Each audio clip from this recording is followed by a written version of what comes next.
He laughed when I asked him out 5 years ago, called me not his type. Now he's worth $4.2 billion, and guess whose DMs he's blowing up? Mine. Let me tell you how this rich man who once rejected me is now begging for a second chance. Before I tell you how I responded to this billionaire's desperate messages, hit that subscribe button and notification bell. Trust me, you'll want to hear how this story ends, and I've got plenty more where this came from. 5 years ago, I was just another college student with big dreams and an even bigger student loan balance. My tiny dorm room had that classic mix of motivation quotes taped to the wall and instant ramen stacked in the corner. I'm not going to pretend I had it all figured out back then. I was studying business administration while working part-time at the campus bookstore, stretching every dollar and minute I had. It was in advanced entrepreneurship where I first saw him. Nathan walked into class late on that rainy Tuesday, and somehow even the professor didn't mind. There was something magnetic about him, not just his confidence or the way he dressed, like someone who already had meetings with investors, but how his mind worked. When he spoke up in class discussions, his ideas were always 3 steps ahead of everyone else's. While the rest of us were thinking about passing the midterm, Nathan was already building his first tech startup from his apartment. We ended up paired for a semester project, and those late nights in the library, analyzing business models, turned into coffee breaks where we talk about our dreams. Mine was still taking shape, but his was so crystal clear. I admired that certainty, that unwavering belief in his vision. And yes, I developed feelings for him. How could I not? He represented everything I was striving to become. So after our project earned an A+ and the semester was ending, I gathered every ounce of courage and asked if he wanted to go out sometime. The look on his face, I still remember it perfectly. First confusion, then that awkward smile people get when they're about to let you down. "I'm flattered, really," he said, fidgeting with his premium leather planner, "but you're not really my type. I'm focused on my business right now, and honestly, we're just too different." The way he emphasized different made it clear what he meant. That rejection followed me everywhere. For months, I questioned everything: my appearance, my personality, my worth. I'd see him around campus with other women who didn't look like me, and the message seemed clear. The problem wasn't his focus on business. The problem was me. My confidence crumbled, and I started doubting if I even belonged in the business program at all. If someone so ambitious couldn't see potential in me, maybe there wasn't any. After that rejection, I spent 3 whole months overthinking every interaction we'd ever had. Was I too eager? Not impressive enough? Did my stories about growing up with a single mom in Southside Chicago make him see me as someone who couldn't possibly understand his world? Eventually, I realized something critical. I was giving this man way too much power over my story. So I made a decision that changed everything. I would redirect all that energy I spent analyzing his rejection into becoming undeniable. Not for him, for me. I doubled down on my studies, graduating with honors, and turned my senior project into a digital marketing agency, specifically helping Black-owned businesses scale online. It started as just me at my kitchen table with a second-hand laptop, taking any client who'd give me a chance. Year 1 was brutal. I worked 18-hour days, lived off discount grocery store sushi, and reinvested every penny back into the business. I still remember crying in my car after losing a major potential client, wondering if Nathan had been right about me all along. But that was the last day I allowed his voice in my head. I hired my first employee 6 months later, another Black woman who'd been overlooked at her corporate job despite her brilliant ideas. By year 3, Mindshift Marketing had 15 employees and a downtown office. I developed a reputation for understanding audiences that major agencies consistently missed. We won industry awards for campaigns that spoke authentically to communities that had been treated as afterthoughts by big brands. I was featured in Business Insider's 30 Under 30 list, with the journalist noting how I'd created space in an industry that hadn't made space for her. The greatest transformation wasn't in my bank account, though. It was in how I carried myself. The woman who once shrunk after rejection now walked into rooms expecting respect. I no longer filtered my thoughts or softened my voice. My hair went from straightened to natural. My wardrobe from trying to blend in to boldly expressing who I was. I became unapologetically myself, successful not despite being a black woman, but bringing all of my perspective and experience as one to the table. Most importantly, I stopped seeking validation from people who couldn't see my worth from the beginning. Last month, I was scrolling through the business section of my news app while waiting for my morning coffee when a familiar face stopped me cold. There was Nathan, standing on the New York Stock Exchange floor, his company's logo plastered across digital screens behind him. The headline read, "Tech Vault Goes Public. Founder Nathan Chen becomes one of tech's youngest billionaires at 28.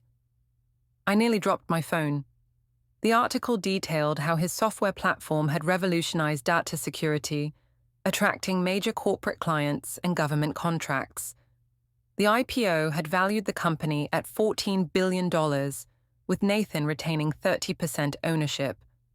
Just like that, the guy who once thought we were too different was worth $4.2 billion. I screenshot the article and sent it to my best friend with the caption, "Remember the dude who rejected me in college?" 3 days later, the notification appeared on my phone.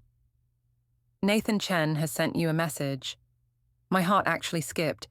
Isn't it funny how old wounds can reopen in an instant?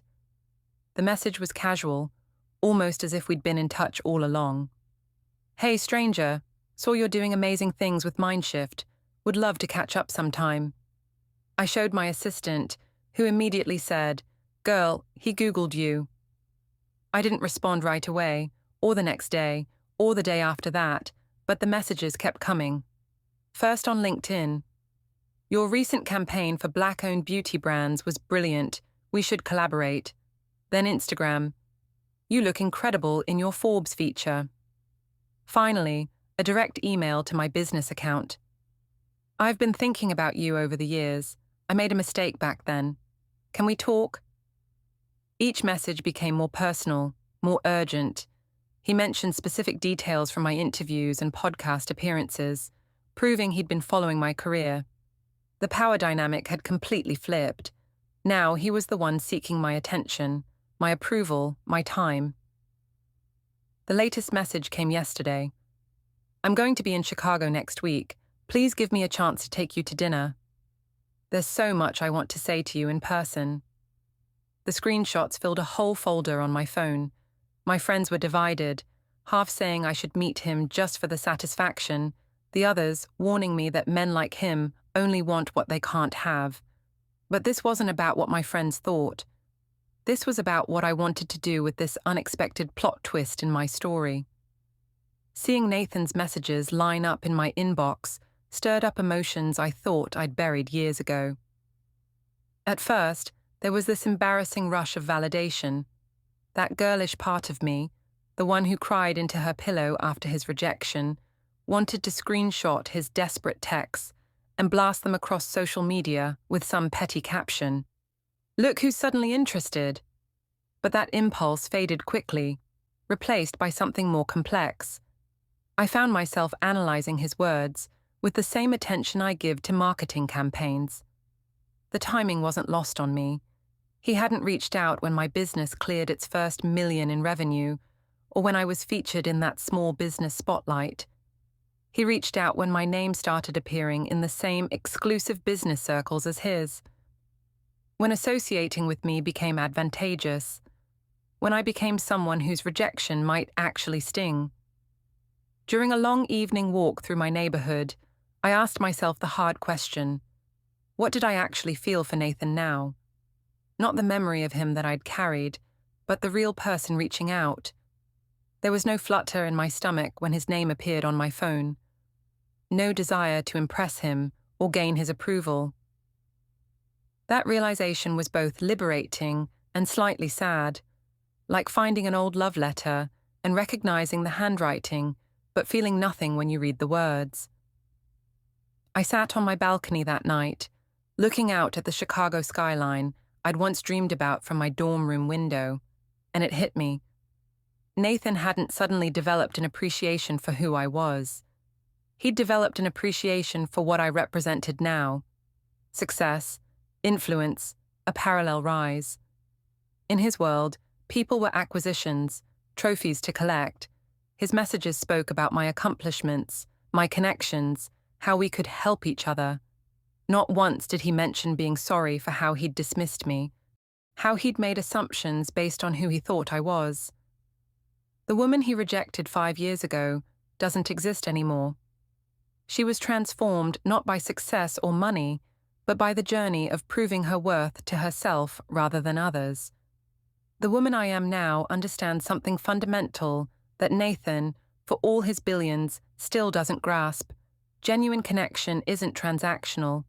It isn't something you circle back to when it becomes convenient or impressive to your peers. I opened my phone and reread his latest message. "I've never met anyone like you. I made the biggest mistake of my life letting you go." The irony wasn't lost on me. He hadn't let me go. He had actively pushed me away.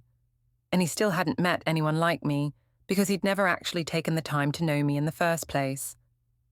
My assistant popped her head into my office last Tuesday with her usual afternoon coffee delivery and caught me staring at my phone. "Still deciding about Billionaire, boy?" she asked with that knowing smile. I laughed and put my phone down. "I'm not deciding anything," I told her. "I'm appreciating how far I've come." That's the thing about growth. It changes what you want, what you'll accept, and what you'll celebrate. 5 years ago, Nathan's attention would have felt like winning some kind of prize. Today, it just feels like an interruption to the life I've carefully built. A life that has space, only for people who recognized my value before it came with press features and industry awards. The most powerful realization wasn't about Nathan at all. It was about me. How completely my own validation had replaced my need for his or anyone else's. How the rejection that once devastated me now seemed like one of the best things that could have happened. It forced me to build something undeniable, not just in business, but in myself. After a week of his increasingly desperate messages, I finally decided to respond to Nathan. Not because he deserved it, but because I deserved closure. We agreed to a video call. I wasn't about to rearrange my schedule for an in-person meeting. When his face appeared on my screen, that familiar confidence seemed slightly dimmed. He looked good. Money has a way of enhancing everything. But there was something hungry in his eyes that I'd never noticed before.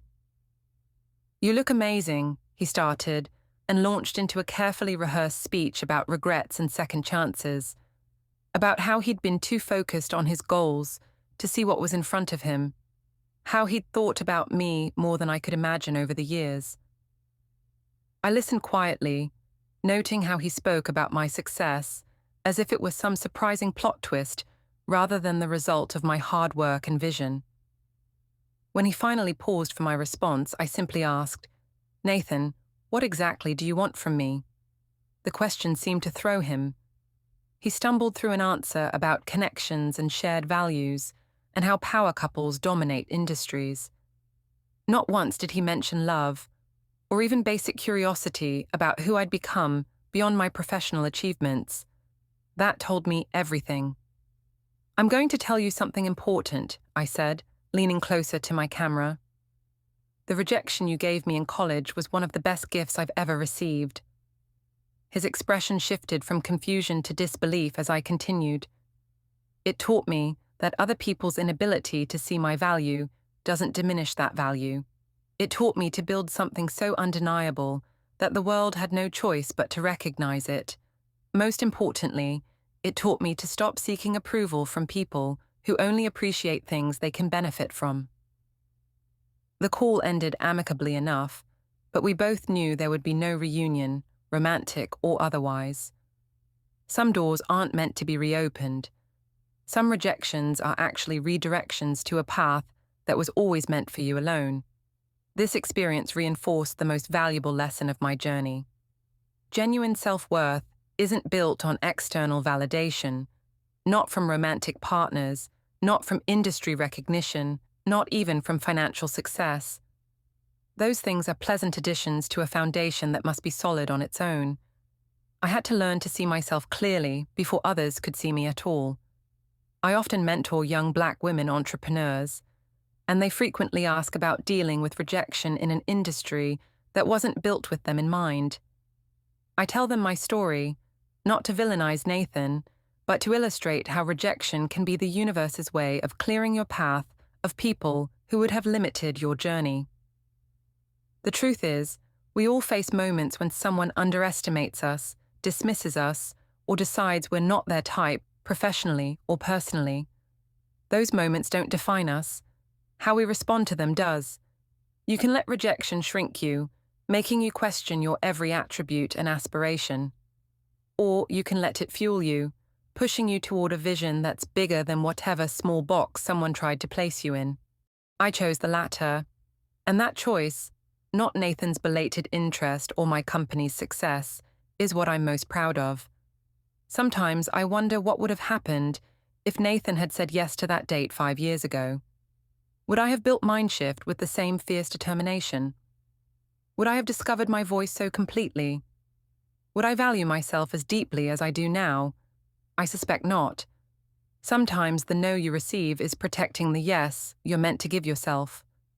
So no, I won't be meeting Nathan for dinner when he comes to Chicago next week. My calendar is already filled with people who saw my light before it became blinding. And that's the final lesson in this story. Surround yourself with those who recognize your worth from the beginning. They're the ones who deserve a place in your success story. If you've ever been rejected only to have that person come crawling back, drop your story in the comments below.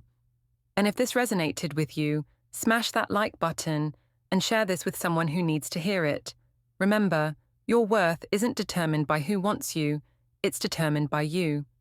See you in the next video.